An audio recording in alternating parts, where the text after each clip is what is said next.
आज के संध्या गुरुकुल में विराजमान सभी साथियों को हार्दिक अभिनंदन, चरण वंदन।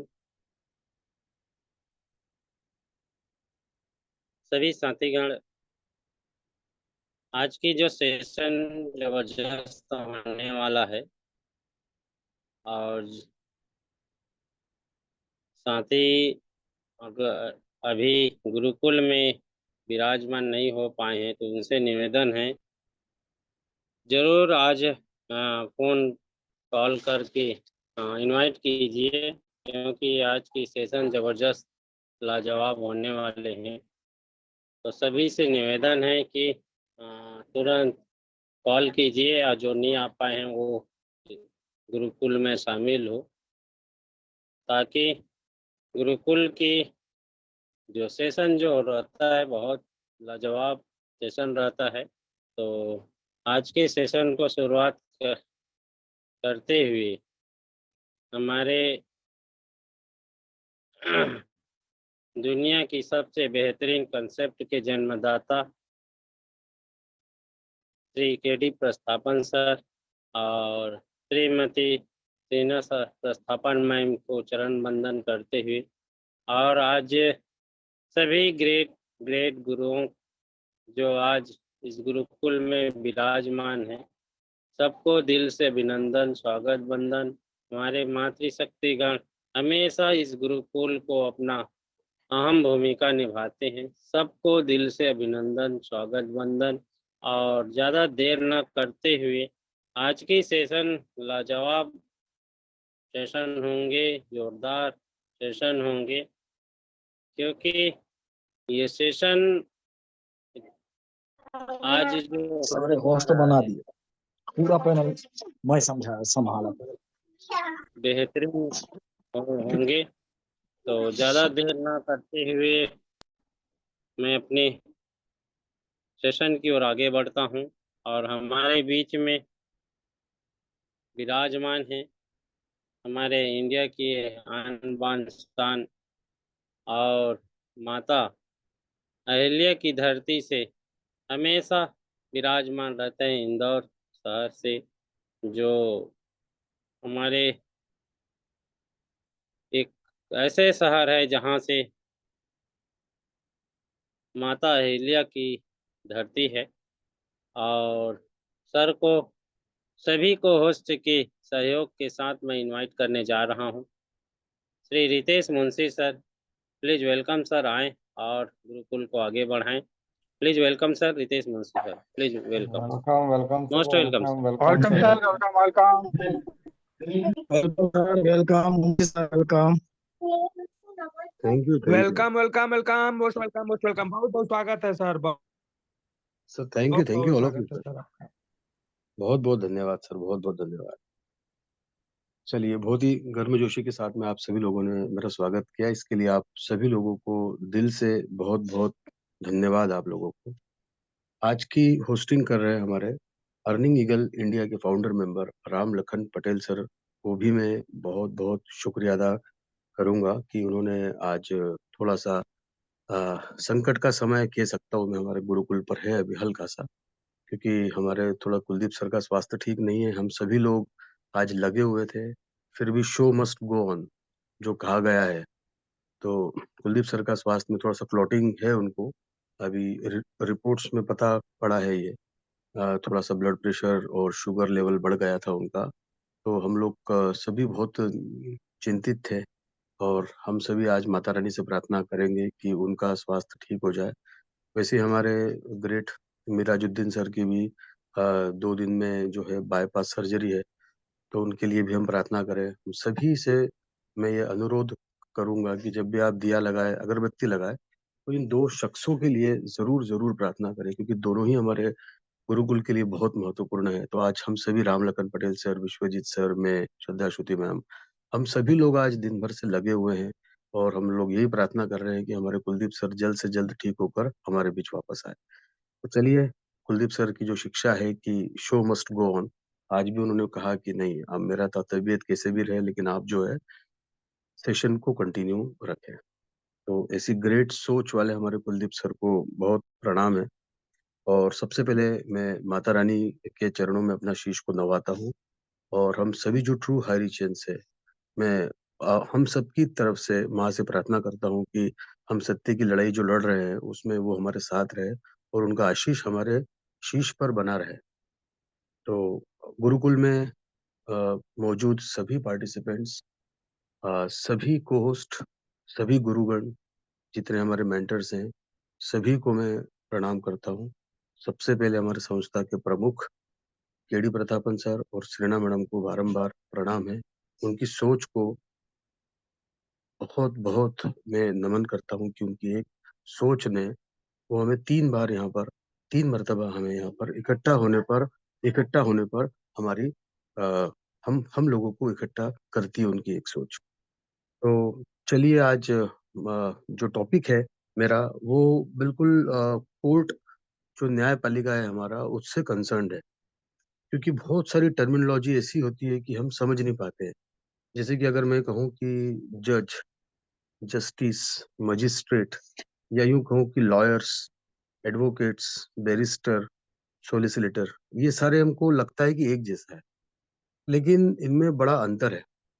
तो थोड़ा-सा आपको मैं स्पष्ट करने की कोशिश करूँगा आज।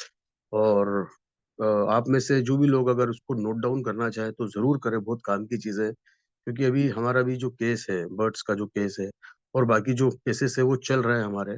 तो उसमें जो भी ये जो न्यायाधीश होते हैं, जो न्यायमूर्ति होते हैं या ये जो जज होते हैं ना, तो ये कौन होते हैं? कौन-कौन सी कोर्ट्स के अंदर हमारे केस चलते हैं? जो भी मामले हैं वो किस प्रकार के होते हैं?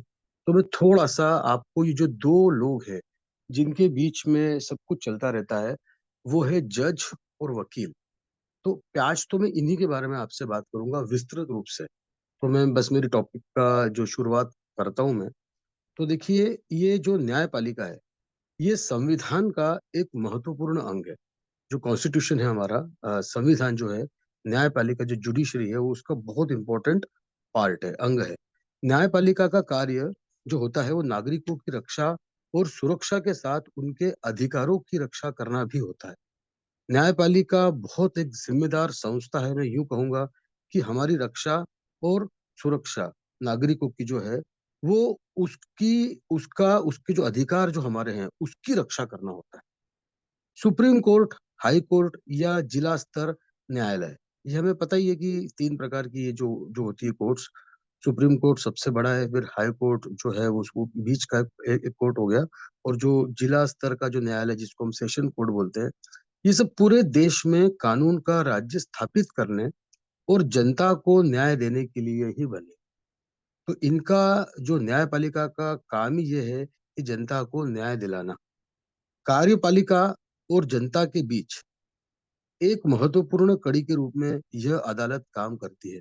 जो भी कार्यपालिका है ना? और जो जनता है, तो उनके बीच में एक महत्वपूर्ण जो कड़ी है वो कौन है? अदालत, कोर्ट।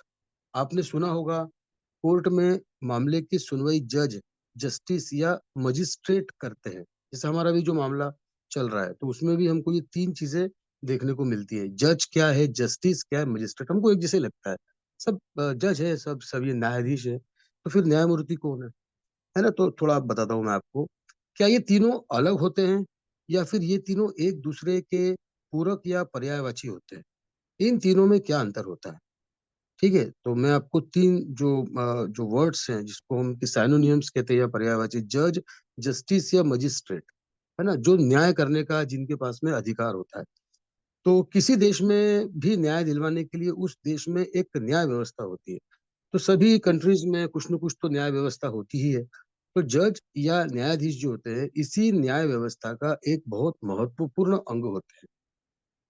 अगर जिला न्यायालय की बात करें, सेशन कोर्ट की बात करें, यहाँ विभिन्न श्रेणी के न्यायाधीश होते हैं और ये सभी सेशन जज के नेतृत्व में कार्य कर रहे होते हैं।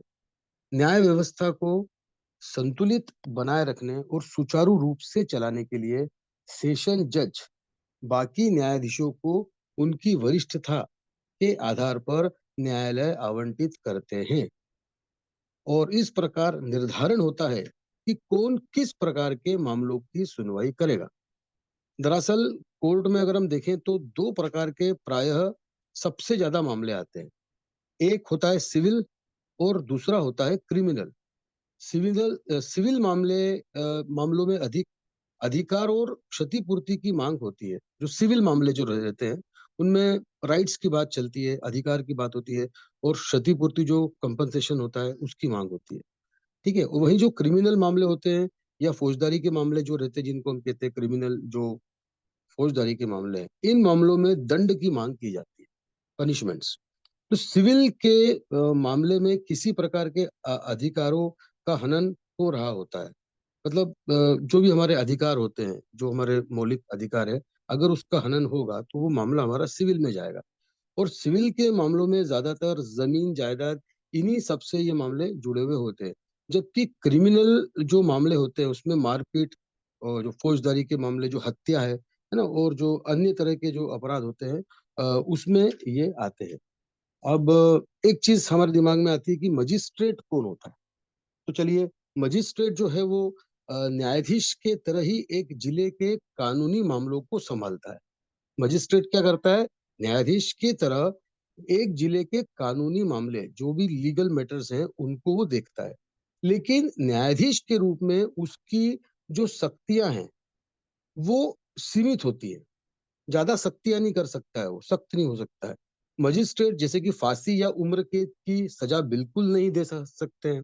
मजिस्ट्रेट जो होते हैं वो फांसी की या उम्र कैद की सजा नहीं दे सकते।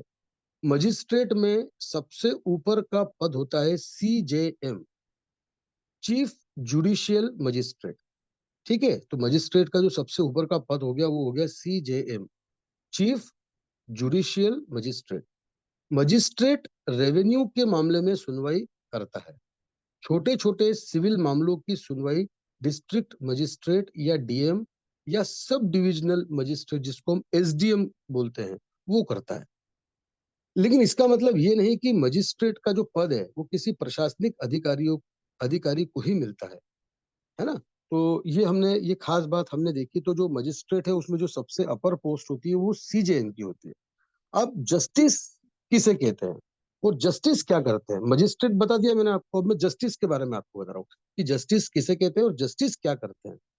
तो जस्टिस एक सर्वोच्च पद होता है न्यायपालिका में। जो सबसे बड़ा पद है वो जस्टिस का होता है, जिसे हिंदी में हम न्यायमूर्ति कहते हैं। जस्टिस को हम क्या कहते हैं? न्यायमूर्ति। ये हाई कोर्ट या सुप्रीम कोर्ट में सुनवाई करते हैं। इनका मुख्य काम होता है नागरिकों के संवैधानिक अधिकारों की रक्षा करना। उनके मौलिक अधिकारों के हनन के मामले में उनका सीधे हाई कोर्ट या सुप्रीम कोर्ट में ही पेश कर दिए जाते हैं। उनके जो मामले होते हैं, उनके जो मौलिक अधिकार के जो हनन के मामले होते हैं, वो सीधे हाई कोर्ट या सुप्रीम कोर्ट में पेश कर दिए जाते हैं और न्यायमूर्ति ही इनकी सुनवाई करते हैं। तो इस प्रकार के जो मौलिक अधिकार के हनन के जो मामले हैं वो डायरेक्टली हाई कोर्ट या सुप्रीम कोर्ट में पेश हो जाते हैं और जो न्यायमूर्ति, जिनको हम जस्टिस कहते हैं, वो इनकी सुनवाई करते हैं। तो जस्टिस जो है ये एक सर्वोच्च पद है। ठीक है। अब मजिस्ट्रेट और जज जो है में जो इनका जो रैंक होता है ना, और जो उनके जो अधिकार होते हैं, उसमें भी बड़ा अंतर होता है। मजिस्ट्रेट फांसी या उम्र कैद की सजा नहीं दे सकते, जैसे मैंने आपको बताया था अभी। सबसे ऊंचे पद को हम जैसे CJM कहते हैं, है ना। उसको बड़ी बड़ी जो महानगर होते हैं उसमें उनको चीफ मेट्रोपोलियन मजिस्ट्रेट भी कहते हैं इनको। तो एक जिले में एक ही CJM होता है और CJM का जो मुख्य कार्य होता है वो है शासन का निरीक्षण करना, कि हमारा जो जो शासन चल रहा है वो कैसा चल रहा है, उसका इंस्पेक्शन करना, है ना। भूमि राजस्व को वसूलना और जिले में कानून व्यवस्थाएं बनाए रखना। ठीक है। ये मैं आपको CJM के बारे में बता रहा हूँ कि CJM का क्या क्या काम होता है। फिर से एक बार बता देता हूँ। CJM का जो काम होता है शासन का निरीक्षण करना, भूमि राजस्व वसूलना, जिले में कानून व्यवस्था बनाए रखना। ज्यादातर जिलों में, डिस्ट्रिक्ट्स में क्या होता है, या तो DC या DM इत्यादि होते हैं। ये राजस्व संगठनों का प्रमुख पद होता है। भूमि के पंजीकरण, जैसे इसके अंदर आ गए जोते गए खेतों का विभाजन हो गया, या विवादों के निपटारे हो गया, दिवालिया जो है, जो होता है इंसॉल्वेंट जो हो जाते हैं ना, इंसॉल्वेंसी के केसेस को देखना। फिर जागीरों का प्रबंधन, ठीक है, कृषकों को शरण देने और सूखा राहत के लिए ये जिम्मेदारी निभाते हैं। ठीक है, तो ये इनका काम हो गया सीजेएम का। जिले के अन्य सभी पदाधिकारी इनके अधीनस्थ काम करते हैं, ठीक है, और वो इनके आदेशों का पालन करते हैं, है ना, और अपने विभागों के प्रत्येक गतिविधियों की जानकारी भी देते हैं इनको। मतलब जितने भी अधिकारी जिन जो इनके अधीनस्थ है वो इनके आदेशों का पालन भी करते हैं, और सारे जितने भी इनके विभाग है उनकी जितनी भी एक्टिविटीज हो रही है, वहां पर जो गतिविधियां हो रही है उसकी जानकारी भी देते हैं डीएम को। ठीक है, तो जिला मजिस्ट्रेट के कार्य भी उनको सौंपे जाते हैं। जिला मजिस्ट्रेट होने के नाते पुलिस और अधीनस्थ जिलों के न्यायालयों का निरीक्षण भी यह कर सकते हैं। क्या देखो, जिला मजिस्ट्रेट जो होता है ना, ये क्या कर सकता है कि पुलिस कैसा काम कर रही है और उनके अधीनस्थ जितने भी न्यायालय आते हैं उनका निरीक्षण भी जिला मजिस्ट्रेट कर सकता है। तो सीजेएम सीजेएम जो है के ऊपर जज होते हैं। अब ये जो मैं आपको बता रहा था कि सीजेएम अब इनके ऊपर जज होते हैं। जज जज की जो रैंक होती है, मैंने जस्टिस के बारे में आपको बताया, मजिस्ट्रेट के बारे में बताया, अब जज के बारे में आपको बता दूं। जज की रैंक में आते हैं डिस्ट्रिक्ट जज। अब डिस्ट्रिक्ट जज में जैसे एडीजे हो गया, तो एडिशनल डिस्ट्रिक्ट जज होते हैं। इस लेवल पर जब जज सिविल मामले देखते हैं तो इसे कहते हैं डिस्ट्रिक्ट जज। अगर ये जो जज हैं अगर सिविल मामले देख रहे हैं तो इनको हम डिस्ट्रिक्ट जज बोलेंगे। लेकिन यही जज जब क्रिमिनल मामले देखते हैं तो उन्हें सेशन जज कहा जाता है। जज एक ही होता है जो दोनों तरह के मामलों की सुनवाई कर सकता है, ठीक है। और मजिस्ट्रेट और सेशन कोर्ट के जो भी फैसले होते हैं, फैसलों को हाई कोर्ट में चुनौती दी जा सकती है और उसे सुप्रीम कोर्ट तक ले जाया जा सकता है। वहीं जो न्यायमूर्ति की जो नियुक्ति होती है, तो वो भारतीय संविधान के अनुसार अनुच्छेद 2017 के तहत जो प्रावधान के अनुसार भारत के राष्ट्रपति और संबंधित राज्य के राज्यपाल के परामर्श के बाद की जाती है। तो ये मैंने आपको जो मेन जो डिफरेंस है वो मैंने आपको बताया है कि जज क्या होते हैं। तो जब जज जो होते हैं बड़े कानूनी मामलों की सुनवाई करते हैं, मतलब ये हुआ जज जो होते हैं वो जो बड़े बड़े मामले होते हैं उनकी सुनवाई करते हैं और उनके निर्णय व्यापक होते हैं। वहीं जो मजिस्ट्रेट होते हैं वो छोटे स्तर के क्रिमिनल और रेवेन्यू मामलों की सुनवाई तक सीमित रहते हैं। मजिस्ट्रेट राज्य सरकार द्वारा नियुक्त किए जाते हैं, जबकि जज की नियुक्ति हाई कोर्ट के माध्यम से होती है। न्यायाधीश निचली अदालतों का पीठासीन अधिकारी होता है और न्यायमूर्ति उच्चतर न्यायालय का पीठासीन अधिकारी होता है। तो ये सारी बातें तो मैंने आपको बताई जजेस के बारे में। अब एक जो सिंपल होता है कि जैसे अगर हमको हमको अपने अधिकार चाहिए या हमारे साथ कुछ गलत हुआ है, तो हम तुरंत हमको हमारे पड़ोस में हमारे बड़े बुजुर्ग बता देते हैं कि यार वो वकील कर लो, यार कोई वकील कर लो। अब वकील में भी अलग अलग है, लॉयर्स, एडवोकेट्स, बैरिस्टर, सोलिसिलेटर। तो हम लॉयर क्या होता है, एडवोकेट क्या होता है, बैरिस्टर क्या होता है, सोलिसिलेटर क्या होता है। तो चलिए मैं आपको बता रहा हूँ। लॉयर मतलब वकील, है ना, आप लिख लीजिए अगर अगर चाहे आप इसको लिखना। तो लॉयर मतलब वकील होता है और एडवोकेट मतलब अधिवक्ता या अभिभाषक होता है, ठीक है। और जो बैरिस्टर होता है ये होता है बड़ा वकील, अगर हिंदी में कहें तो। और जो सॉलिसिलेटर होता है ये होता है हिमायती। अब थोड़ा सा मैं इसके बारे में आपको वर्णन कर देता हूँ। जैसे अभी मैंने जजेस के बारे में आपको बताया, थोड़ा वकील के बारे में बताऊंगा। आज इतना ही मैं आपको बता पाऊंगा क्योंकि सेशन टाइम होता है और टाइम फ्रेम में हमको सब काम करने होते हैं। भारत जो हमारा देश है उसमें जो लॉयर का मतलब आमतौर पर उन सभी व्यक्तियों से है जो कानूनी मामलों से संबंधित काम करते हैं। जो भी लीगल मैटर्स से संबंधित काम होते हैं भारत देश में, हमारे देश में जो व्यक्ति उनको करते हैं वो लॉयर होते हैं। जैसे चाहे वह अदालत में हो या अदालत से बाहर, है ना। बैरिस्टर वह व्यक्ति होता है जो मुख्य रूप से अदालत में मुकदमेबाजी, जो लिटिगेशन और कानूनी बहस जो एडवोकेसी होती है में एक्सपर्ट होता है। लॉयर और एडवोकेट में भी अंतर है, फिर भी इन पेशेवरों के बीच एक बड़ा अंतर है। वकील और अधिवक्ता के बीच अंतर न्यायपालिका के भीतर उनकी भूमिकाओं में निहित है।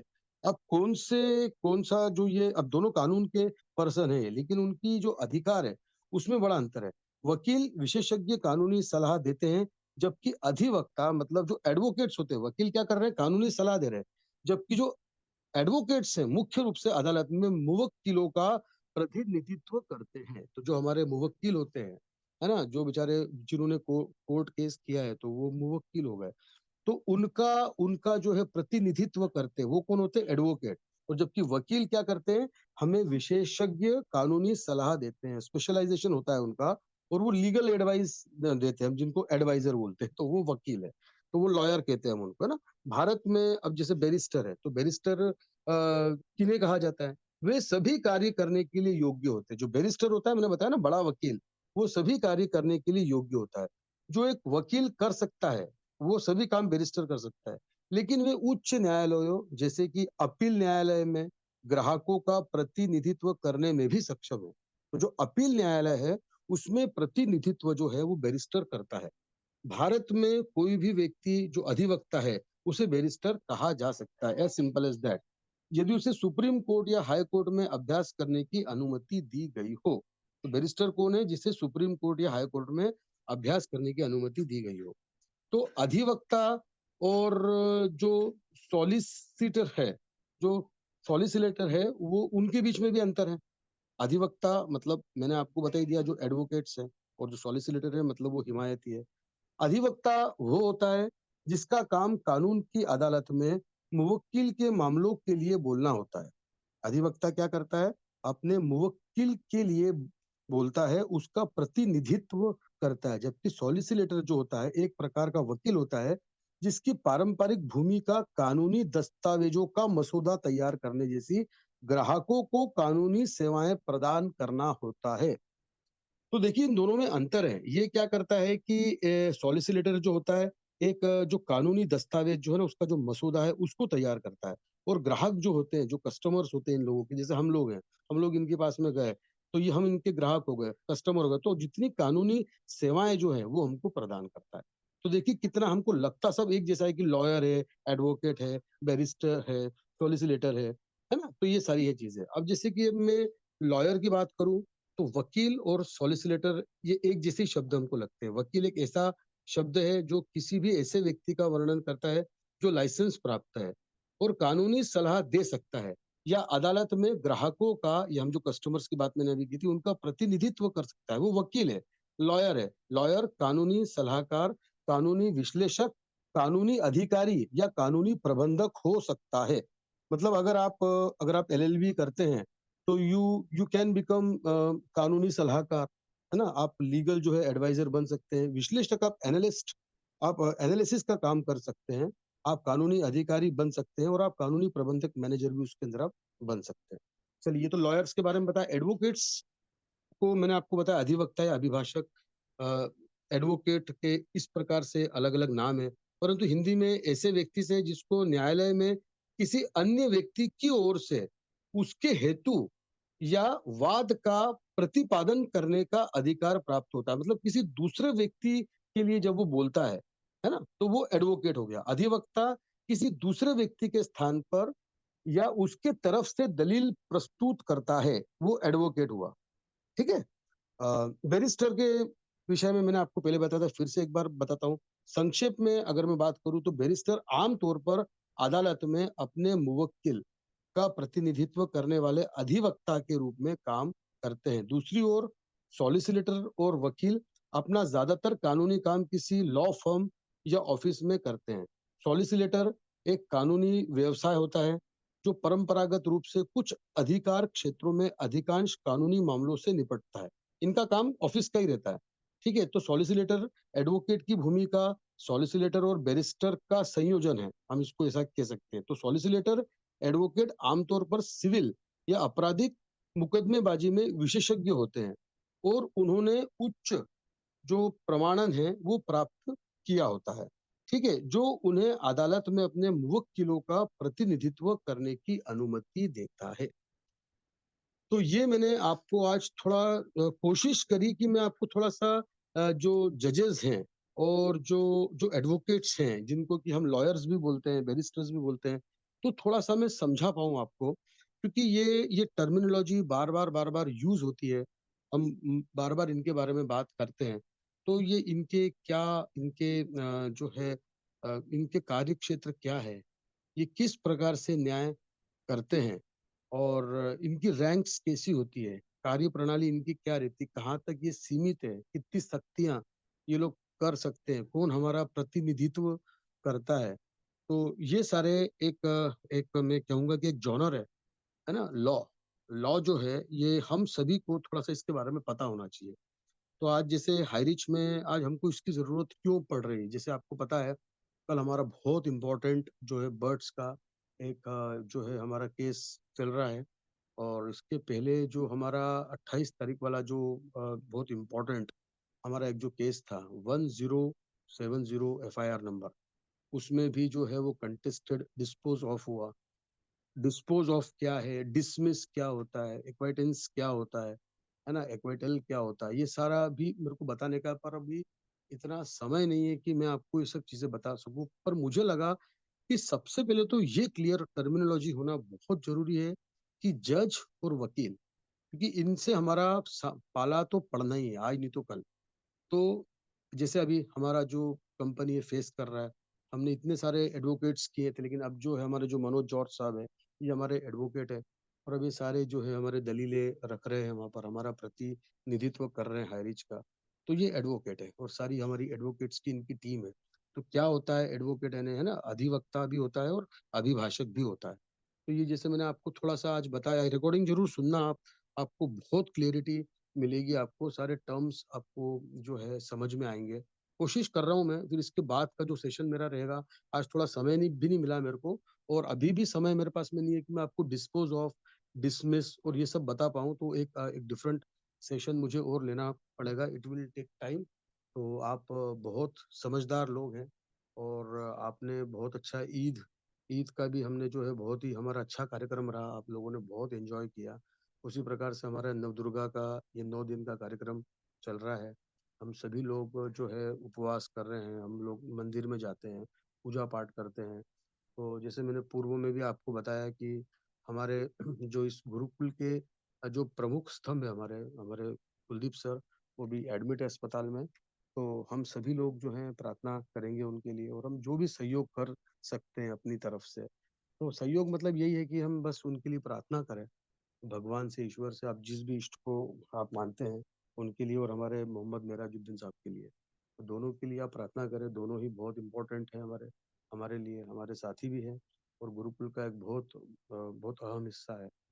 तो बस अब अपनी इन्हीं प्रार्थनाओं के साथ में और अपनी ये जो मैंने आपसे जो कहा है कि आप थोड़ा-सा कानून कानून को भी पढ़ें, कानून के बारे में जो केसेस हैं हमने जो हमारे उनके बारे में थोड़ा स्टडी करें। और बस बस भगवान से प्रार्थना करें कि कल जो हमारा बर्ड्स का केस है, वो भी इसी प्रकार से जैसे हमारा पहले 28 तारीख वाला केस जो अकम्प्लिश हुआ है, वैसे ये भी हमारा अकम्प्लिश हो जाए और हम लोग फिर पहले की तरह हाई रिच में खुशियाँ मनाएँ। तो ये थोड़ा-सा आज का जो सेशन था, ये ज़रूरी था, मैंडेटरी हो गया था कि आपको थोड़ा-सा इस विषय में कानूनी बात की जाए। तो मैंने थोड़ा अपने तरफ से आपको जज और वकील इन दोनों में ये दोनों में भी अलग-अलग, अलग-अलग जो इसके जो पर्यायवाची है, वो मैंने आपको बताने की कोशिश करी। तो अ, मैं समझता हूँ कि आप लोगों ने समझा होगा इसको और बिल्कुल आपने ध्यान दिया होगा और बस इसी प्रकार से आप गुरुकुल में आते रहें। मैं जो 70 पार्टिसिपेंट्स बने हुए हैं, मैं सभी का बहुत-बहुत शुक्रगुज़ार हूँ मैं आप लोगों का कि आप लोग आते हैं। आप इसी प्रकार से हमारे तीनों पैनल्स में आते रहें और जो भी ज्ञान आपको प्राप्त हो रहा है, वो आप उसको लें और सीखने-सिखाने का जो पैनल हमारा 8:30 वाला होता है, उस पर भी आप बनिए। जिस प्रकार से हम लोग ट्रेनिंग ले रहे हैं, आप लोग भी ले सकते हैं बहुत आसानी से। कोई किसी से कम नहीं है, गुरुकुल कभी किसी में अंतर नहीं करता है। हमारे सिद्धांत ही है कि हम सबको एक जैसा मानते हैं। आपको जो प्रश्न पूछना है, आप यहाँ पर पूछ सकते हैं, जो ओपन सेशंस हमारे होते हैं। आपको कैसे बोलना है, क्या बोलना है, आप जितने अच्छे श्रोता बनेंगे, उतने अच्छे वक्ता बनेंगे। तो आप को मैं बहुत-बहुत धन्यवाद दूँगा। आप हमेशा आते हैं, आपने गुरुकुल का नाम बहुत ऊँचा किया है और आप लोगों के ही कारण से आज गुरुकुल है। तो थैंक यू वेरी मच। बस इन्हीं शब्दों के साथ मैं अपनी वाणी को मैं विराम दूँगा। Back to host. जय हाई रिच, जय जय high rich. Thank you sir, ज़बरदस्त आज के सेशन रहा। डियर फ्रेंड, इस गुरुकुल में हमको सभी तरह के ज्ञान अर्जित करना बहुत आवश्यक। दो को दो जो शिक्षा प्रणाली है, उस शिक्षाओं पर विशेष मुहिम चलाकर शिक्षा नहीं दिया जाता। अपना पहला है जो जीवन में हमेशा काम आता है, और यही दोनों के कारण आज पूरे देश में लूट लूट हो रहा है। तो पहला जो सेक्टर होता है हमारी मेडिकल सेक्टर होता है। मेडिकल सेक्टर में क्या होता है, हर व्यक्ति नॉलेज नहीं रखता, और इसी कारण क्या है कि हम लोग टोटल डॉक्टर के अधीनस्थ होते हैं नॉलेज नहीं होने के कारण। और वहाँ नहीं ज्ञान नहीं होने के कारण हम लोग जो है वहाँ पे धन जो है काफ़ी खर्च होता है। क्योंकि अगर इन शब्दों को सेमिनार या अ, श्रृंखलाबद्ध अगर प्रोग्राम अगर किया जाए और सबको नॉलेज अगर इस माध्यम से दिया जाए तो कुछ ना कुछ उसमें ज्ञान बढ़ेगा, और जो लूट की होड़ जो मचा है वो कम हो सकता है।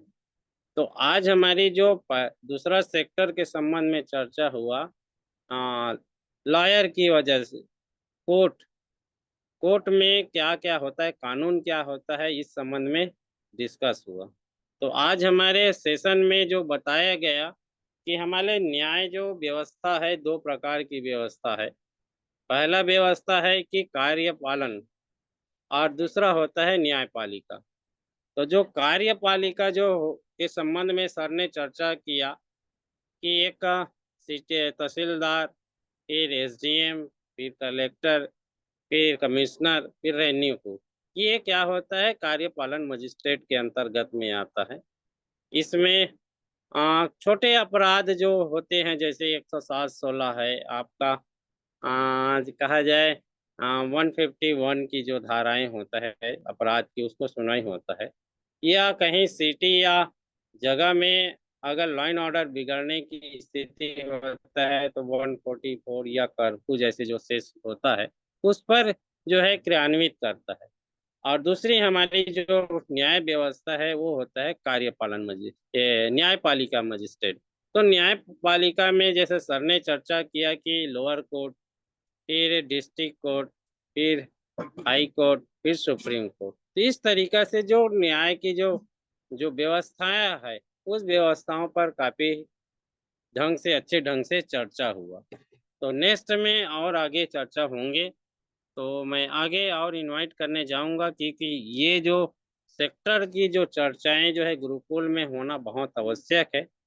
और एक दिन धाराओं के संबंध में, एक्ट के संबंध में भी सेशन लेंगे, ताकि किस धाराओं पे क्या क्या अपराध होता है और उस पर जो है क्या प्रभाव पड़ते हैं लोगों को, इस पर भी एक जबरदस्त सेशन भविष्य में कभी लेंगे। तो अभी समय को ज़्यादा ध्यान रखा जा रहा है, तो मैं स्पेशल स्पीच के लिए ही ऐसे ही हमारे ही एक दूसरे सेक्टर से जुड़े जो हमेशा प्रैक्टिस का हो करते हैं, और ये दोनों सेक्टर प्रैक्टिस का होता है, अभ्यास का होता है, चाहे वो डॉक्टरी का हो चाहे ये कानूनी का हो।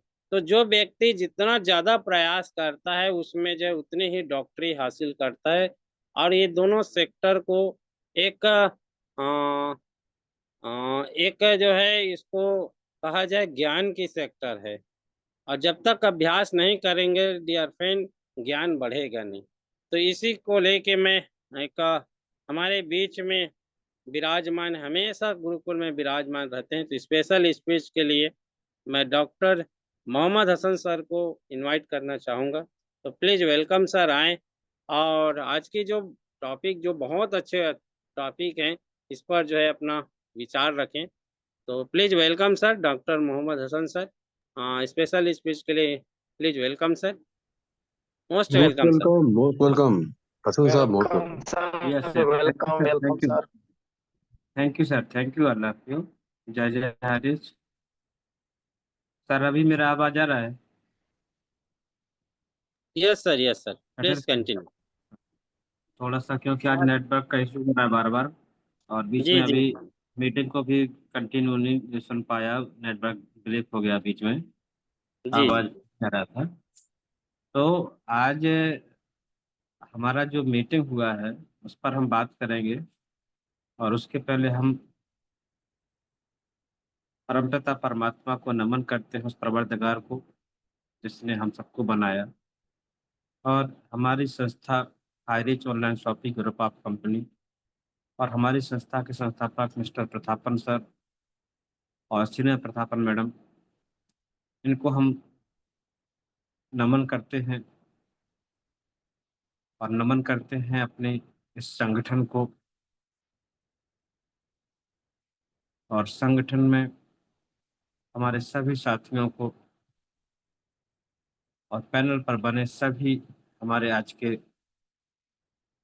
ट्रू हारिचियन परिवार को। और आज जो मैसेज मिला सुबह से थोड़ा सा बेचैन हुआ, क्योंकि हमारे संगठन के संस्थापक और हम सब के हार्दिक अजीज मिस्टर कुलदीप सर जो हमारे मार्गदर्शक हैं, और हम इस संगठन में उनकी ही अगुवाई में आज इस कारवां को आगे बढ़ा रहे हैं। तो थोड़ा सा वो चूंकि इतना समर्पित रहते हैं अपने काम के प्रति, हारिज के प्रति, कि उन्होंने इस तरीके से अपना कुछ दिनचर्या बना रखा था कि वो दिन और रात कभी 2-2 3-3 भी बज रहे थे उनके।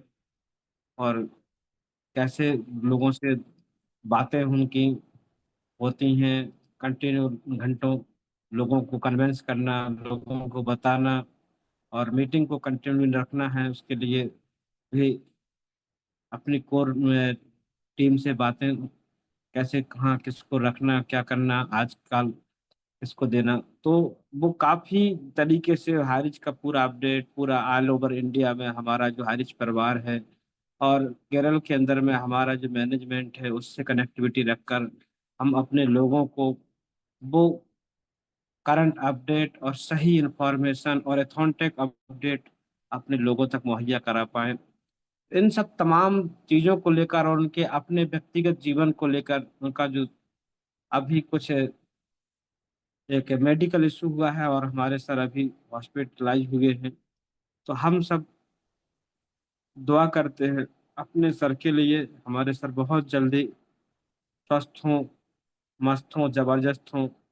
और जैसे ही हम हमेशा उनसे वो बुलंद आवाज सुनते हैं और उनका स्पष्ट वादी उनका वो हमें रूप फिर से बहुत जल्दी हम इस पैनल पर अपना देखना चाहेंगे, तो उसके लिए हम परमपिता परमात्मा से दुआ करते हैं, प्रार्थना करते हैं कि बहुत जल्दी स्वस्थ हो हमारे सर।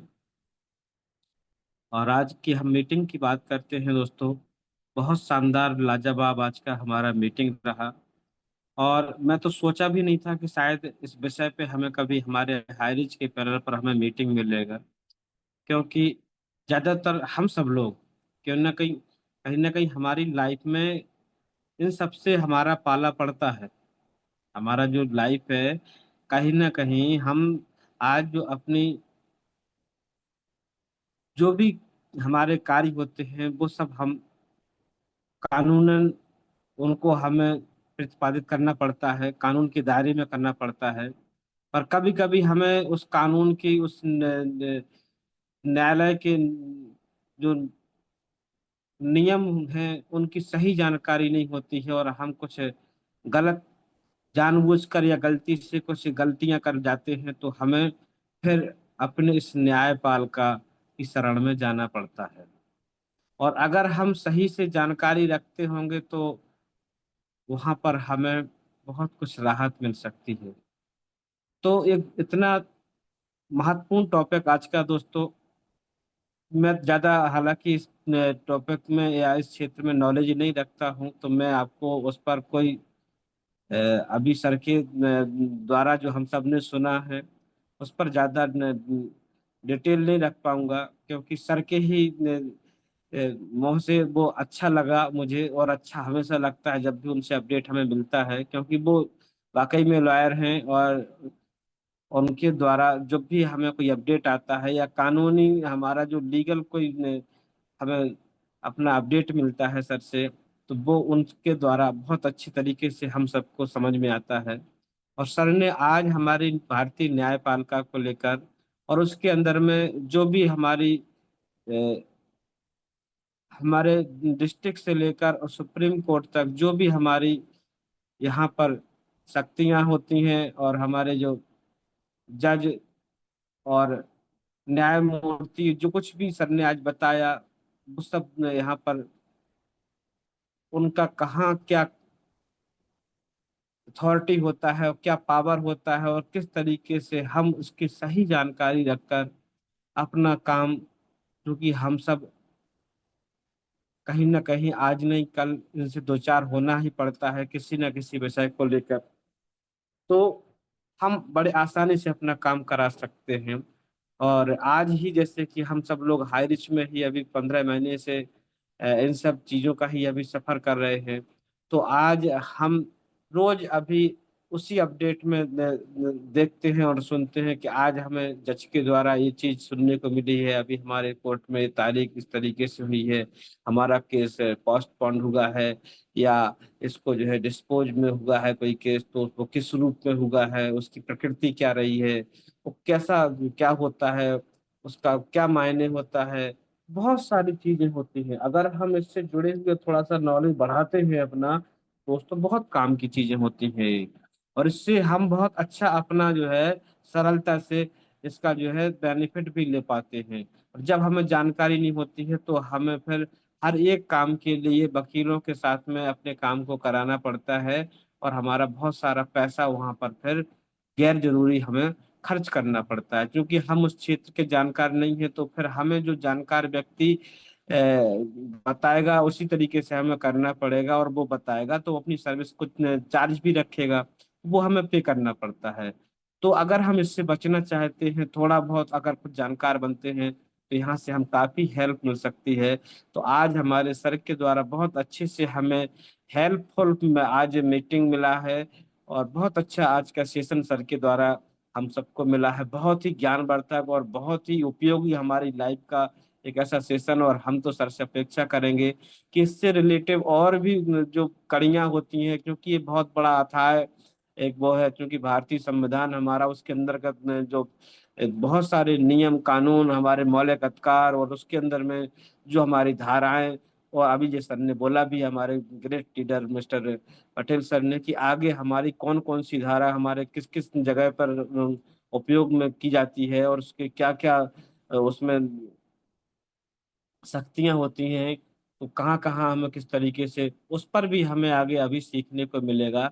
तो हम अपने ऐसे संगठन को अर्निंग ईगल इंडिया और इसके प्लेटफॉर्म इसके गुरुकुल को इसीलिए नमन करते हैं, इसीलिए हम ये बहुत प्यार करते हैं इससे कि ये हमारा जो पैनल है ये हमें घर बैठे वाकई में गुरुकुल नहीं यूनिवर्सिटी का काम करता है और वो सब चीजें सिखाता है कि हम बिजनेस में तो कामयाब हों ही हों, साथ में हम कामयाब तभी हो सकते हैं जब हम बाकी और क्षेत्र में भी अपने आप को नॉलेजफुल रखेंगे। तो आज का ट्रेनिंग हमारे सर के द्वारा बहुत शानदार, मुझे बड़ा अच्छा लगा। हालांकि कुछ बीच में नेटवर्क का इश्यू हुआ तो आवाज ब्रेक हुआ और प्रॉपर मैं नहीं सुन पाया उस समय पे क्या सर ने बताया, पर जितना भी सुना मुझे बड़ा अच्छा लगा है और मैं इसको सीखने की और कोशिश करूंगा सर के द्वारा।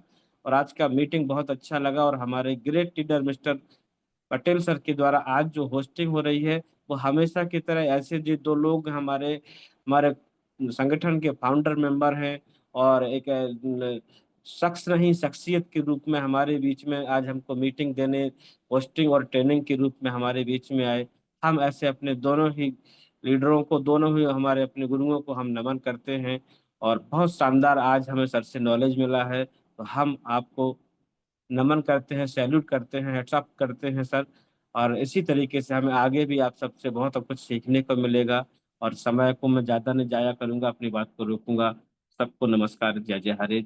और हम अपने ग्रेट लीडर कुलदीप सर के लिए दुआ करते हैं कि वो बहुत जल्दी स्वस्थ होकर हमारे बीच में आए। तो thank you sir, welcome Patel sir. Thank you लाजवाब डॉक्टर साहब, आपने स्पेशल स्पीच रखा और हमारे आज के जो सेशन हुआ उसके इर्द गिर्द आपने अपना सुपर स्पीच रखा सर, क्योंकि कानूनी एक ऐसा हथियार है जिससे नॉलेज लेना बहुत आवश्यक है। छोटे छोटे जो मुकदमे होते हैं उसमें काफ़ी लंबा टाइम चले जाते हैं जानकारी के अभाव में। और ये सेक्टर ऐसा है कि आदमी परेशान होते हैं। परेशान तभी होते हैं जब उस सेक्टर के संबंध में हमको जानकारी नहीं रहती। बहुत अच्छे लाजवाब सेशन रहा। और एक मैं इस पे शेयरिंग लेना चाहूँगा, क्योंकि शेयरिंग होना भी बहुत ज़रूरी है। तो हमारे बीच में हमारे मनोज सर बने हुए हैं, तो प्लीज़ वेलकम सर, आएँ और अपना स्पेशल शेयरिंग रखें sir. Please welcome sir, Manoj sir. बहुत बहुत स्वागत है मनोज सर, बहुत बहुत स्वागत। Thank you sir, thank you. सर्वप्रथम सर आपको तो मैं कोटि कोटि नमन करता हूँ सबसे पहले, और अपने वाणी को शुरू करने से पहले मैं परमात्मा जी के चरणों में कोटि कोटि नमन करते हुए हायरी चैलेंज टॉपिक के रचयिता श्री केडी प्रतापन सर, श्री नाम जी को मैं दिल के गहराई से कोटि कोटि चरण वंदन नमन करता हूँ। और हमारे ग्रेट गुरु जो पटना बिहार के धरती से बिलोंग करते हैं, मैं सर जी को, श्री विश्वजीत सिंह जी को मैं दिल के गहराई से कोटि कोटि चरण वंदन नमन करता हूँ। और हमारे महागुरु श्री कुलदीप सिंह सर को मैं कोटि कोटि नमन करता हूँ। आज के होस्ट हमारे दोस्त, आपके सभी के दोस्त हमारे श्री राम लखन सर पटेल सर, मैं आपको सर कोटि कोटि नमन करता हूँ। और हमारे रितेश मुंशी सर, हम आपको भी सर नमन चरण वंदन। हमारे आरपी सिंह भास्कर सर, हमारे मोहम्मद हसन सर, और हमारे ऐसी मातृशक्तिगण जो कि सीमा सिंह, हमारी प्रिया सहगल मैम, बबीता चौरसिया मैम, हमारी श्रद्धा सुरती मैम, गायत्री सिद्धार्थ मैम, और सावित्री ठाकुर मैम। इस तरह से हमारी बबीता चौरसिया मैम, हमारी Geeta Chanchala ma'am, doctor Anamika ma'am, बहुत सारी हमारी सारी नारी शक्ति मातृशक्ति को उनको कोटि कोटि नमन है। और हमारे जितने भी पैनल पे हरिचंद फैमिली, सबको मेरा कोटि कोटि नमन। हमारे पुरुष शक्तिगण जो मैं नाम नहीं ले पा रहा हूँ, सभी को मेरा कोटि कोटि नमन है। और क्या बताऊं, हमारे गुरुजी जो राम लखन सर का, चाहे वो सेशन हो, चाहे होस्टिंग हो, चाहे कुछ भी स्पेशल स्पीच हो, क्लोजिंग हो, लाजवाब रहता है। बहुत बहुत सर आपको सैल्यूट करता हूँ। जो कि कहते हैं ना कि जो गुरुओं के, महापुरुषों के जो बताए हुए शब्द रूपी छेनी हथौड़ियों को जो सहता है, तो सह करके जो आगे बढ़ता है ना, वो कामयाब निश्चित है कि वो कामयाब होता है। वो असफल हो ही नहीं करता है, वो कामयाब होता है। और हमारे आज जो ट्रेनिंग सेशन व अवसर अपडेशन भी हमारे ग्रेट गुरु श्री रितेश मुंशी सर, सैल्यूट करता हूँ। माता जी की कृपा इसी तरह आपके ऊपर बनी रहे, और इसी तरह हम सभी लोगों को आगे बढ़ाते रहें। और हर समय एक नया नया जो आपके शब्द आते हैं सर, मैं क्या बताऊं, बहुत अच्छा लगता है और दिल बाग होता है। और हर समय कुछ न कुछ कर गुजरने को ललक हो जाती है सर। बहुत अच्छा रहा आज का सेशन सर, मैं सैल्यूट करता हूं। और मैं ज़्यादा क्या बताऊं, और माता जी की कृपा बनी हुई हम सभी लोगों के ऊपर, नवरात्रि का चल रहा है। और हम लोगों के ऊपर बहुत ही जल्दी हमारे ग्रेट गुरु महागुरु माता रानी की कृपा है। हम तो अरदास बराबर करते हैं कि जल्दी से जल्दी हमारे श्री कुलदीप सर हमारे जल्दी से सही हो जाए, सब कुछ ठीक ठाक रहे, और सही भी हो जाएंगे। क्योंकि जो दिल से कहा गया हम लोगों का, माता रानी के समझ जो रखते हैं ना दिल से, तो पक्का है कि वो वही होता है जो हम सब लोग चाहते हैं, और वही होएगा। तो मेरा परिचय, नाम मनोज कुमार, ग्राम मोहम्मदपुर, जिला चंदौली, उत्तर प्रदेश से बिलोंग करता हूँ। और ज्यादा कुछ न बोलते हुए मैं अपने बारे को यहीं विराम करता हूँ। और चलते हैं आज के होस्ट, हम सभी के दोस्त, हमारे गुरु पटेल सर। आइए रामलखन सर, आपका बहुत बहुत स्वागत है। और जय जय हारिच, जुग जुग जिये हारिच, जय जय Harish. Thank you sir, most welcome sir, most welcome. Thank you sir, thank you. ज़बरदस्त आपका शेयरिंग। और चलिए, क्योंकि क्लोजिंग में थोड़ा टाइम भी अच्छा लगेगा, और स्पेशल स्पीच में भी टाइम लगेगा। तो हमारे एक स्तंभ जो हमारे चौथे स्तंभ के रूप में माने जाते हैं, तो ऐसे स्तंभ जो पूरे प्रशासनिक तंत्र और न्यायपालिका तंत्र पे पौनी नजर रखने वाले, तो हमारे देश के पत्रकार लोगों के जिम्मेदारी होता है। तो मैं इसी को समीक्षा के लिए आज की जो सेशन हुआ वो कितना लोगों के लिए जरूरी है, इस पर जो है समीक्षा के लिए मैं क्लोजिंग के लिए इनवाइट करना चाहूँगा हमारे बीच में विराजमान Arvind Chaturvedi sir. Please welcome sir आए और अपनी बात रखें। सर जो है Arvind Chaturvedi sir hand raise कीजिएगा, आपको होस्ट नहीं है।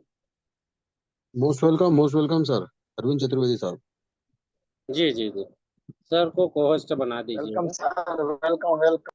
Sir welcome. Welcome sir, welcome welcome, most welcome sir. Sir आपको ऑलमोड का ऑप्शन दिया हूँ। जी जी, please thank you sir, welcome sir. Thank you, thank you, thank you, thank you, thank you all of you, thank you all of you. आप सभी को बहुत बहुत धन्यवाद, जो आप सब ने जो मुझे प्यार जो स्नेह दिया है, जिस सम्मान के साथ मुझे आमंत्रित किया है, उसके लिए बहुत बहुत दिल से धन्यवाद है आप सभी को। और सर्वप्रथम परब्रह्म परमात्मा को प्रणाम करते हुए, माता रानी को प्रणाम करते हुए, आप सभी को प्रणाम करता हूँ, सभी गुरुओं को प्रणाम करता हूँ। और ये तमाम औपचारिकता करते हुए आज जो सेशन हुआ बहुत ही शानदार।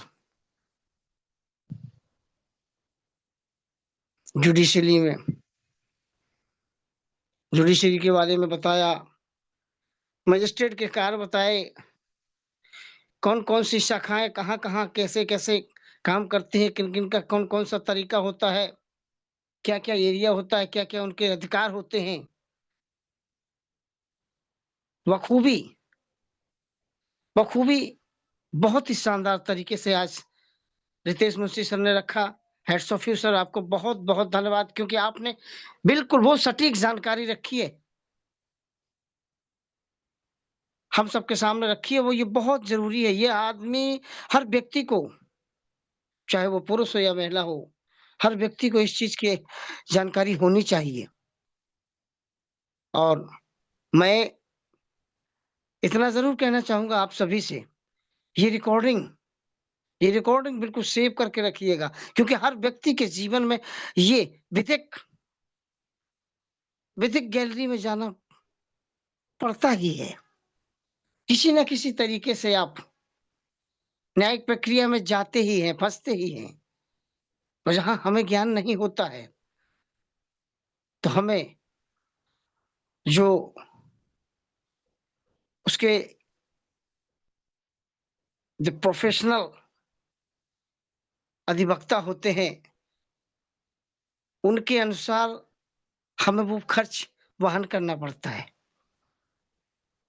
जिसमें कहीं ना कहीं मेरी समझ से ज्यादातर लोगों को शिकार बनाया जाता है। ये जो तारीख पे तारीख, तारीख पे तारीख, तारीख पे तारीख, तारीख पे तारीख चलती है ना,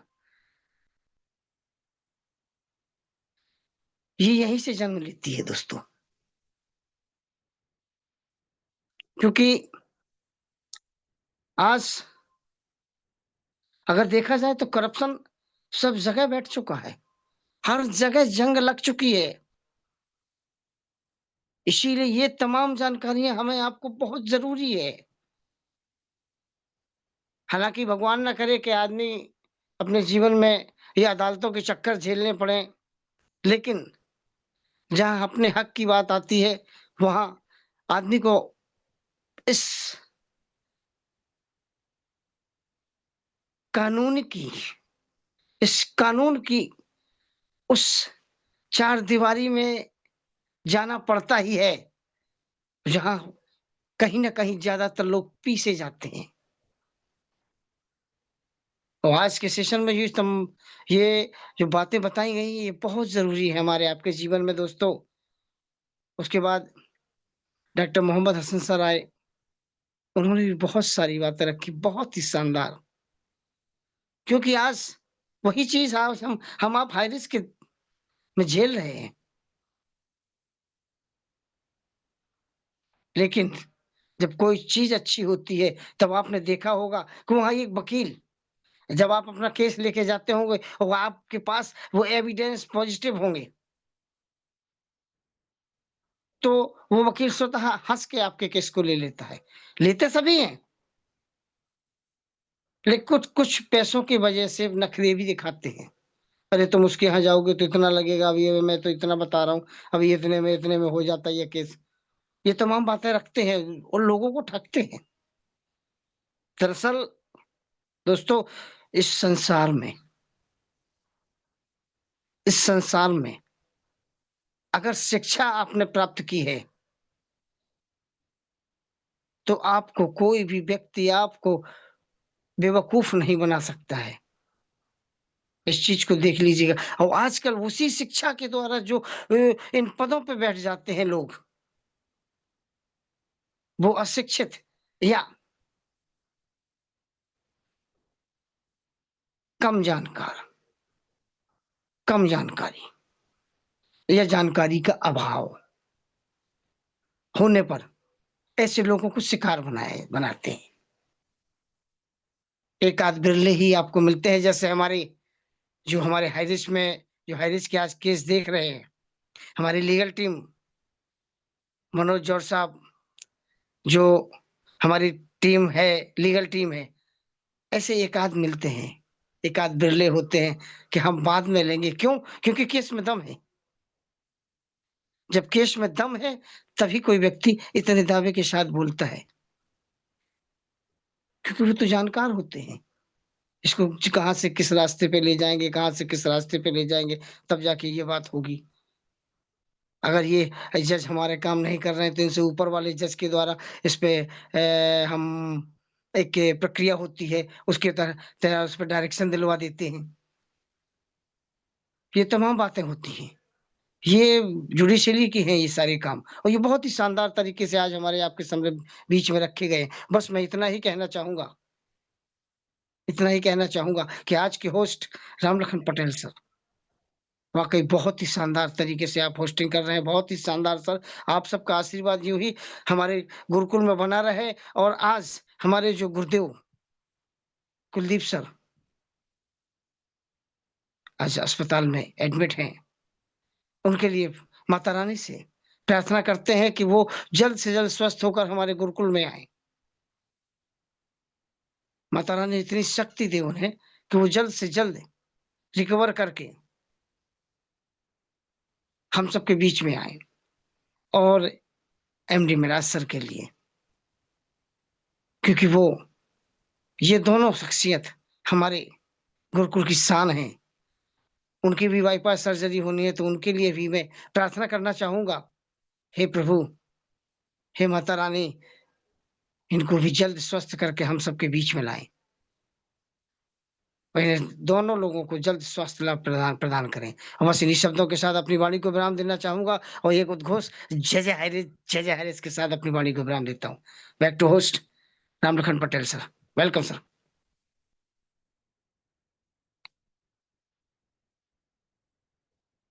back to host Ramlakhan Patel sir, please.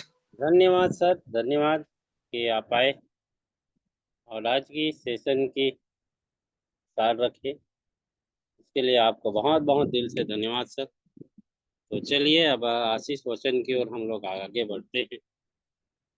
और इसी में हमारा तीसरा स्टेप जो आता है वो आता है अर्थव्यवस्था। जो अर्थव्यवस्था व्यवस्था से जानकारी नहीं रखते हैं वो भी काफी परेशान है। जो इनकम टैक्स डिपार्टमेंट जो होता है, ये तीन ऐसी कड़ी है और लोग जो है दो कड़ी से हमेशा दूर रहना चाहते हैं कि आदमी को कभी हॉस्पिटल जाना ना पड़े, आदमी को कभी कोर्ट कचहरी जाना ना पड़े। और जो आदमी खुशकिस्मत है जिसको दोनों से बचाए रखें, तो इन्हीं। और हमारी जो तीसरा सेक्टर जो आता है इनकम टैक्स, जिसमें बहुत कम से कम लोग जानकारी रखते हैं, वो भी सीए के अधीनस्थ है। सीए जो बोल दिया हो गया, ऐसा में ऐसा कर लो हो गया। तो उनकी भी हमारे इस गुरुकुल में एक्सपर्ट बैठे हैं। अब हर हमेशा कुछ ना कुछ टॉपिक लेके आते रहते हैं। तो आज की जो सेशन हुआ न्याय व्यवस्था के संबंध में, ऐसे हमारे मेंटोर जो जानकारी रखते हैं, हमारे इंडिया की आन बान शान, और कई बार आप लोगों ने उनकी वाणी सुने हैं, तो ऐसे गुरुजन को मैं इनवाइट करने जा रहा हूँ। हमारे विश्व विजेता विश्वजीत सर पटना बिहार से विराजमान है। तो प्लीज वेलकम सर आए, और आज का अति क्वेश्चन रखें sir. Please welcome sir. Most welcome sir, most welcome. Welcome sir, Acharya ji, most welcome. welcome। Sir welcome, welcome sir, welcome. Thank you, बहुत बहुत शुक्रिया रामकांत पटेल सर, हमें इस पैनल पे आमंत्रित करने के लिए। अपने आगे की वाणियों को रखने से पहले परमपिता परमेश्वर को कोटि कोटि नमन वंदन। और इस पैनल पे हमारे सभी ग्रेटेस्ट लीडर, सभी हरिजन परिवार, सभी नारी शक्ति को कोटि कोटि नमन वंदन। और हमारे गुरुकुल के गुरुवर हमारे ड्रेसनाग सर, हमारे कुलदीप सर को कोटि कोटि नमन। और आज के पैनल को संचालित कर रहे रामलखन पटेल सर को तहे दिल से धन्यवाद आज के मंच संचालन के लिए। और आज के हमारे ट्रेनर हमारे रितेश मुंशी सर को बहुत बहुत तहे दिल से धन्यवाद। आज के बहुत ही ज़बरदस्त सेशन को उन्होंने लिया। और जैसा कि हमारे सभी ग्रेट लीडर, हमारे एमडी हसन सर, हमारे अरविंद चतुर्वेदी सर ने आकर के बहुत सारी बातों को रखा आज के सेशन के ऊपर। और आज अगर इस गुरुकुल में हम देखें तो थोड़ा सा सूना सूना लग रहा है, क्योंकि बहुत समय से हमारे एमडी मिराज सर नहीं थे और उनके साथ भी प्रॉब्लम्स चल रहे हैं। और एक दो दिनों से हमारे गुरुवर कुलदीप सर पैनल पे नहीं बने हैं, तो थोड़ा एक सूना सा लगता है जब कोई घर का मुखिया अगर आपके बीच में ना हो, तो थोड़ा सा लगता है मन में इन चीज़ों को। तो ईश्वर से ही कामना है कि उनका स्वास्थ्य जल्द से जल्द ठीक हो। और आज के समय में जो हार्ट अटैक का प्रॉब्लम है या ब्लड क्लॉटिंग का प्रॉब्लम है, बहुत ही आम होता चला जा रहा है, क्योंकि आज हमारे जो जीवन पद्धति है, जीवन शैली है, उन चीज़ों की ओर शायद हम विशेष रूप से ध्यान नहीं दे पाते हैं हमारे भाग दौड़ भरे जीवन में। जबकि इन चीज़ों को बखूबी लोग जानते हैं। ऐसा नहीं कि आज कोई डॉक्टर बताएगा तो बहुत सारे लोग जानते हुए भी नहीं करते हैं इन चीज़ों को, क्योंकि सभी लोगों को एक ही जो जिज्ञासा होती है मन में कि चलो कुछ होगा तो डॉक्टर है ना, दवाई ले लेंगे ना, प्रिकॉशन नहीं होता है। मैंने बस जल्दी से ठीक होने का एक हमारे अंदर जो है ना, जैसे पैसे के मामले में कहें कि कहीं हम आज 10,000 रुपया लगा दें और कल हमारा वो पैसा 10 दिन में, 15 दिन में, 20 दिन में वो डबल होकर के आ जाए। उसी तरह हम अपने स्वास्थ्य के प्रति बड़ा लापरवाह है। हम सोचते हैं चलो होगा तो दवाई खा लेंगे तो तुरंत मेरा बुखार खत्म हो जाएगा, ठीक हो जाएगा। तो ऐसा नहीं कि जानकार नहीं है, जानकारी नहीं है। जैसे हमारे रामलखन पटेल सर ने बोला ना, जानकारी है सर, आज सभी को जानकारी है, लेकिन हम खुद लापरवाह हैं। हम दुनिया को दोष ना दें, बल्कि हम अपने आप पर ध्यान दें कि हम लोग लापरवाह हैं इन चीज़ों में। हमें जानकारियाँ भी होती है, लोगों से सुनते भी हैं, लेकिन हम उन चीज़ों पर अमल नहीं करते हैं, और इसी कारण से ये प्रॉब्लम बढ़ती चली जाती है आज के समय में। तो जो चीज़ें हमें ज्ञान के रूप में मिलती है, जैसा कि आज का जो ज्ञान मिला, ये जानकारियाँ हमें मिली, लेकिन इन जानकारियों को हम सजोते ही नहीं हैं। हमें जानकारियाँ होती हैं, उन चीज़ों का उपयोग ही हम नहीं करते हैं। तो हमारे पूरे संसार में लोग दोषी नहीं है, दोषी हम लोग स्वयं के, अपने आप का शत्रु हम खुद होते हैं कि हमें कोई जानकारी दे रहा है, उन चीज़ों को जानकारी होते हुए भी हम लापरवाह हो जाते हैं। और इसी वजह से आज इतने हॉस्पिटल्स खुल रहे हैं, बोलते हैं ना इतने बड़े बड़े हॉस्पिटल बनना चाहिए, स्कूलें बननी चाहिए। क्या आज लोगों को पता नहीं है कि शिक्षा अच्छी चीज़ है? स्कूलें बन रही हैं, लोगों को पता है, फिर भी एजुकेशन के प्रति जो रुझान होना चाहिए, जो झुकाव होना चाहिए, नहीं है, क्योंकि गलत चीज़ों के प्रति ज़्यादा रुझान होता है लोगों का। आज हॉस्पिटल इतने बन रहे हैं, बीमारियां बढ़ती चली जा रही, हॉस्पिटल बढ़ते चले जा रहे हैं। क्या लोगों को पता नहीं है हॉस्पिटल इतना बढ़ रहा है तो बीमारियां बढ़ रही है? सभी लोगों को पता है, लेकिन हम अपने आप से कमिटेड नहीं होते हैं इन चीज़ों को लेकर के। आज अगर हम बात करें, जो आयुर्वेद का लोग को आज बात करते हैं, सही मायने में अगर इसका जानकारी लिया जाए तो हमारे घर में ऐसे ऐसे मसाले पड़े हुए हैं हमारे किचन में, जो हमारे जीवन से ब्लड के क्लॉटिंग को कभी भी आने नहीं देगा, कभी भी नहीं आने देगा, बशर्ते उसका यूज करना हमें जानना है कि कब हमें यूज करना चाहिए, क्या क्या चीज़ें यूज करनी चाहिए। डेली हम लोग शौकीन है, कॉफ़ी पीते हैं, चाय पीते हैं, बहुत ज़्यादा चीनी का यूज करते हैं, जबकि सब सारे लोग मना करते हैं कि चीनी गड़बड़ चीज़ है, फिर भी हम लोग यूज करते हैं। तो ये सारी जो चीज़ें हैं हमारे जीवन के लिए, ये हम खुद आमंत्रित करते हैं, इसे कोई दूसरा आमंत्रित नहीं करता है। तो जब ये चीज़ें हमें पता है, लोगों को पता है धूम्रपान गलत है, फिर भी लोग करते हैं, तो ये किसकी गलती है? क्या जानकारी नहीं है लोगों को? लोगों को जानकारी है, फिर भी लोग करते हैं, हम आमंत्रित करते हैं उन चीज़ों को। उसी तरीके से आज का जो सेशन रहा हमारे रितेश मुंशी सर ने, खैर ये एक अलग सेशन था, इसकी जानकारी हमें भी नहीं है, बहुत सारे लोगों को नहीं है, लेकिन जानकारी यहाँ पर इस सेशन में मिली, गुरुकुल में आकर के आज के सेशन में उन्होंने बताया क्या क्या डिफरेंस होता है, क्या क्या चीज़ें होती है। इन चीज़ों की जानकारी पढ़ाई लिखाई की वजह से हमें कोई भी सेक्शन है हम लोग नहीं ले पाते हैं और नहीं जान पाते, क्योंकि हमारे जीवन में ये मूलभूत आवश्यकताओं की चीज़ें नहीं है। लेकिन खान पीन तो हमारे मूलभूत आवश्यकताओं की चीज़ें हैं, स्वस्थ रहना तो हमारे जीवन की आवश्यकताएं हैं। उन चीज़ों को लोग जानकारी देते भी हैं और हम जानते भी हैं इसके बारे में। हाँ, कानून के संदर्भ में सभी लोगों को जानकारी नहीं हो सकती, ये बातों को हम अक्षरशः मान सकते हैं, क्योंकि कानूनी प्रक्रिया एक अलग प्रक्रिया होती है। जब हम उस क्रम में आते हैं तो उन चीज़ों की जानकारी हो या नो हमें जाना पड़ता है।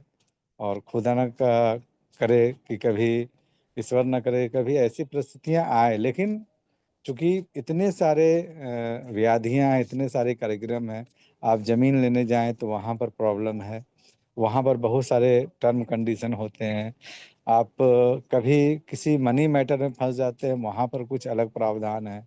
आप जब इनकम करते हैं तो वहाँ इनकम टैक्स है, सेल टैक्स है, बहुत सारे चीज़ें हैं जिसकी जानकारी सब लोगों को नहीं हो सकती, क्योंकि सबका प्रोफेशन एक अलग अलग प्रोफेशन होता है।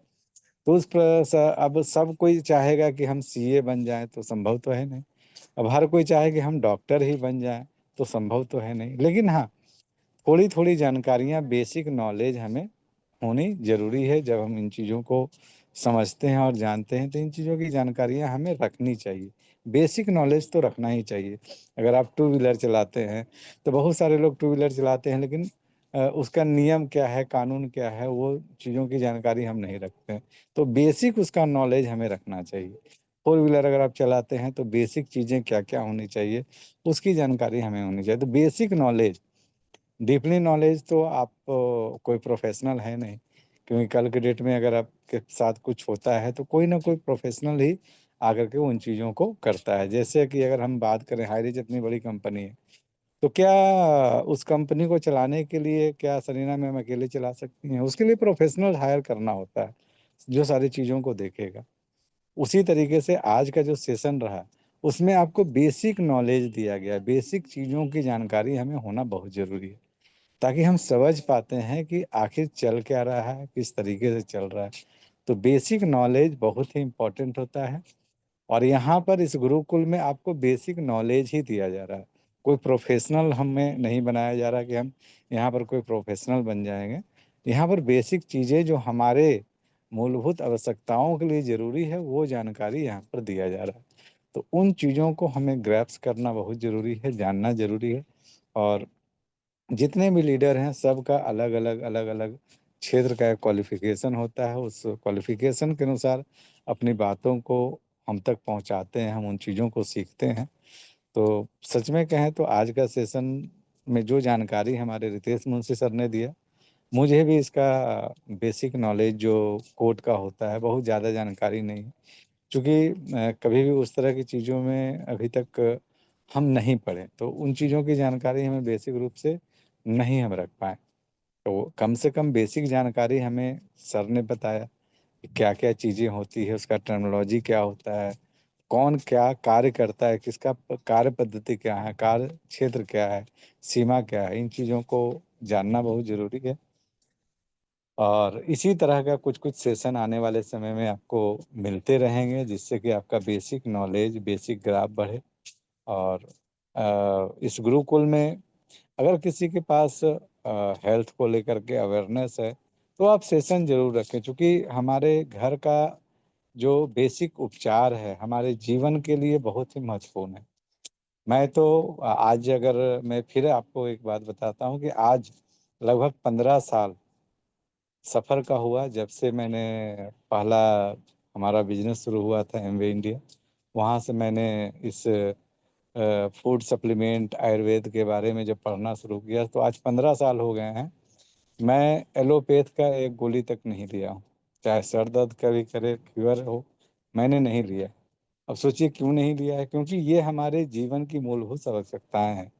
इसके बारे में जानकारी आपको होना ही चाहिए ताकि आप अपने आप को स्वस्थ रख पाएं, और आप स्वस्थ रहेंगे तभी जाकर के आप जीवन में लोगों को स्वस्थ भी रख पाएंगे, समृद्ध भी रख पाएंगे, और बहुत अच्छे तरीके से जीवन शैली को आप भी चला पाएंगे और लोगों को चलाने में मदद भी करेंगे। तो बहुत बहुत तहे दिल से धन्यवाद करेंगे हमारे रितेश मुंशी सर का, जिन्होंने इतने अच्छे ढंग से आज का जो पूरा सेशन लिया कार्यपालिका और न्यायपालिका के ऊपर, बहुत ही ज़बरदस्त और बहुत ही अच्छा लगा। और ऊपर वाले से दुआ करेंगे कि आप जितने भी इस पैनल पे हैं कि सभी लोग कम से कम ऊपर वाले से ज़रूर दुआ करें ताकि हमारे कुलदीप सर, हमारे एमडी मिराज सर का स्वास्थ्य बेटर हो। और लास्टली साथियों एक चीज़ ज़रूर कहेंगे, आप सभी अगर खाना पीना खाते हैं तो एक चीज़ ज़रूर बोलेंगे कि अगर आपके घर में सब्जी बन रहा है या खाना बनता होगा तो कम से कम ये ज़रूर ध्यान दें कि तेल का जितना ज़्यादा क्वांटिटी आप कम यूज करें। अभी के समय में सबसे ज़्यादा ज़रूरी है, क्योंकि तेल एक ऐसा माध्यम है हमारे बॉडी का जिसको हम सरसों का तेल कहते हैं। कैसे सरसों का तेल बहुत उपयोगी होता है, उसकी उपयोगिता एक अलग है, लेकिन कहते हैं कि जब हम तेल को बॉडी के अंदर लेते हैं तो उससे बहुत सारे प्रॉब्लम्स भी होते हैं। उन चीज़ों को हम किसी सेशन में आपको बताएंगे। आज से अगर इतनी सारी व्याधियां बढ़ रही है तो केवल तेल कारण नहीं है, लेकिन तेल एक प्रमुख कारण है इसका। जो हमारे ब्लॉकेज वगैरह जो ज़्यादा होते हैं इसमें तेल एक सबसे प्रमुख कारण है। बाकी तो बहुत सारी चीज़ें आती है, लेकिन सबसे जो प्रमुख अगर हम बात कर लें 70% या 65% रोल होता है हमारे तेल का। जो ऐसे वैसे सरसों तेल तो बहुत ही महत्वपूर्ण है हमारे जीवन के लिए, लेकिन आज जो रिफाइन तेल यूज हो रहा है वो तो आप यूज लोग कर रहे हैं, हम तो एकदम अवॉइड करते हैं, क्योंकि रिफाइन तेल तो सबसे घातक तेल है आज के समय में, और शायद बहुत लोगों को जानकारी भी है। तो हम लोग स्वास्थ्य को लेकर के भी चर्चा करेंगे इस गुरुकुल में, ताकि हाँ हम अपना स्वास्थ्य भी अच्छे रख पाएँ, अच्छे तरीके से हम अपने आप को मेंटेन कर पाएँ। क्योंकि मैंने इस चीज़ों से जब गुजरा तो बहुत सारी चीज़ों को मैंने अपने आप में चेंज की। तो कुछ चीज़ें होगी आप लोग भी बताएंगे, बहुत अच्छा लगेगा, क्योंकि इस गुरुकुल में जानकारियाँ जो होती है हमें सचेत करती है, और जब हम सचेत होते हैं तो दूसरे को भी हम सचेत कर पाते हैं। तो बहुत बहुत धन्यवाद। आप सभी लोगों का आज के जबरदस्त सेशन में बने रहें। और सबसे ज़्यादा धन्यवाद देंगे आज हमारे ग्रेट रितेश मुंशी सर का, जिन्होंने आज का सुपर्ब सेशन, बहुत ही उम्दा जानकारी आज सर ने रखा। जो जानकारी शायद मैं पहले ही बोल चुका हूं कि मुझे नहीं था, और ये जानकारी उन्होंने दिया। इसके लिए सर रितेश मुंशी सर को तहे दिल से धन्यवाद। और चलते हैं आज के ग्रेट होस्ट हमारे रामलखन पटेल सर के पास। Thank you sir. धन्यवाद सर, धन्यवाद गुरुदेव कि आप आए और बहुत अच्छे आपने आशीष वचन में बातें रखे कि आज हर पर्सन को एक बेसिक नॉलेज रखना बहुत जरूरी, किस नॉलेज कहाँ पे काम आता है। तो आपने सारे एक एक पॉइंट पर विस्तार से आपने चर्चा किया और समय भी काफ़ी हो चुके हैं। तो डियर फ्रेंड, आगे और नेक्स्ट में ऐसे बहुत सारे सेशन हम लोग रखने जाएंगे, केवल उसको अमल करने की ज़रूरत है। अभी बीच में भी बहुत सारे सेशन ऐसे हुए जो जानकारी, इसीलिए हम लोग कहते हैं कि आप लोग डायरी रखें, पेन रखें, और जो आपको लगे कि यह नॉलेज हमारे लिए उपयोगी है तो बिल्कुल नोट करें। और अगर सेशन में नहीं नोट कर पाते हैं तो ऑलरेडी आप लोगों के लिए रिकॉर्डिंग यूट्यूब तो जो हम लोग जारी करते ही हैं, तो एक बार ज़रूर आप लोग उसको, ऐसे जब सेशन आता है तो एक बार ज़रूर आप लोग उसको रिपीट करें और आपके काम की जो चीज़ें हैं उसको जो है डायरी में नोट करते जाएं। तो इससे एक भविष्य में अपने स्वास्थ्य के प्रति, अपने कानून के प्रति, अपने और भी बहुत सारी जानकारी हमारे जीवन में काम आ सकता है। तो चलिए, टाइम भी होते जा रहे हैं और आप सबको जो है रात्रि शुभ हो, मंगल हो, और पुनः हम लोग 6:55 में हम सब लोग जो है उपस्थित हो और गुरुकुल को ज्ञान की बातें सीखें, इसी आशा और अपील के साथ होस्ट से निवेदन करूंगा, सर आप सबको अनम्यूट का ऑप्शन दे, जय हरिज के नारा लगाते हुए आज की सेशन को वाइंड अप की ओर ले जाओ। Thank you sir, thank you sir, unmute का ऑप्शन दीजिएगा।